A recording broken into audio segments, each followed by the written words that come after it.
അസ്സലാമു അലൈക്കും. എല്ലാവരും പെരുന്നാളൊക്കെ അടിച്ചു പൊളിച്ചല്ലേ. ഇതെൻ്റെ പുതിയ നൈറ്റാണ് കേട്ടോ, പെരുന്നാൾ ഡ്രസ്സാണേ. അപ്പം നിങ്ങൾക്ക് പെരുന്നാൾ ഡ്രസ്സൊക്കെ എടുത്തെല്ലാവരും എടുത്തവരൊക്കെ ഒന്ന് കമൻറ്റ് ചെയ്യണം കേട്ടോ. അപ്പോൾ ഈ നൈറ്റ് ഇഷ്ടപ്പെട്ടോ? ഞാൻ എൻ്റെ ലിങ്ക് കിട്ടുവാണെങ്കിൽ കൊടുത്തേക്കാം കേട്ടോ. അപ്പം രാവിലെ നമ്മൾ ബീഫ് കറിയും നെയ്ച്ചോറും ഒക്കെ അങ്ങ് രാവിലെ തന്നെ വയ്ക്കാൻ സ്റ്റാർട്ട് ചെയ്ത് കേട്ടോ. ഇടയ്ക്ക് കാപ്പിയും കാര്യങ്ങളൊക്കെ കുടിച്ചിട്ടുണ്ടായിരുന്നു. അപ്പോൾ കണ്ട ഇന്ന് ഇക്കടെ വീട്ടിൽ നിന്ന് ആൾക്കാർ വരുന്നുണ്ട്.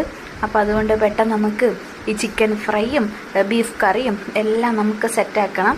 അതിനാണ്ട് വീടൊക്കെ ക്ലീൻ ചെയ്തിട്ട് അതിന് ഓരോരുത്തരായിട്ട് നമുക്ക് വന്നു തുടങ്ങിയും നമ്മുടെ മക്കളാണ് എല്ലാവരും. നമ്മൾ ഓരോന്നായിട്ട് പെട്ടെന്ന് ഒതുക്കുവാണ് കേട്ടോ. പിന്നെ ഇപ്പോൾ ഈ വോയിസ് ഓവർ കൊടുക്കുന്ന ദിവസം, അതായത് ഇന്ന് 30-ാം തീയതി, ഇന്ന് ഇക്കയുടെ ബർത്ത്ഡേ ആണ് കേട്ടോ. അപ്പോൾ എല്ലാവരും ഒന്ന് ഇക്കായ്ക്കൊന്ന് ബർത്ത്ഡേ വിഷ് ചെയ്യണം കേട്ടോ. പിന്നെ ഇതിൻ്റെ ഫുൾ ലോങ് വീഡിയോ ഞാൻ ഇട്ടിട്ടുണ്ട്, എല്ലാവരും കയറി കാണണം കേട്ടോ, ആരും മറക്കല്ലേ. അപ്പോൾ അവിടെ നമ്മുടെ നെയ്ച്ചോറും ബീഫ് കറിയും ഒക്കെ സെറ്റ് ചെയ്യുന്നിടയ്ക്ക് ഞാൻ പരിപ്പിന് തേങ്ങ തിരികെയാണ് കേട്ടോ, പരിപ്പറി വെക്കാൻ വേണ്ടിയിട്ട്. അപ്പം എൻ്റെ വീഡിയോസ് ഇഷ്ടപ്പെട്ട എല്ലാവരും ലൈക്കും കമൻറ്റും ഷെയറും ചെയ്യണം കേട്ടോ. അപ്പോൾ നമ്മുടെ പെരുന്നാളൊക്കെ ഇങ്ങനെയൊക്കെ അങ്ങ് പോയി. അതുപോലെ നമ്മൾ വൈകുന്നേരം ആയപ്പോഴത്തേനും നമ്മളൊന്ന് ഫ്രഷായി നമ്മൾ പുതിയ ഡ്രസ്സൊക്കെ ഇട്ട് നമ്മൾ പോവാണ്.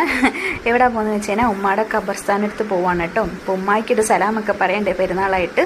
ഈ വർഷത്തെ പെരുന്നാളിന് ഉമ്മ കൂടെ ഇല്ലായിരുന്നു, അതിൻ്റെതായ എല്ലാ വിഷമങ്ങളും ഞങ്ങൾക്ക് എല്ലാവർക്കും ഉണ്ട്. അപ്പോൾ ഇത്രയുള്ള വീഡിയോ. എല്ലാവർക്കും അസ്സലാമു അലൈക്കും. Thank you so much.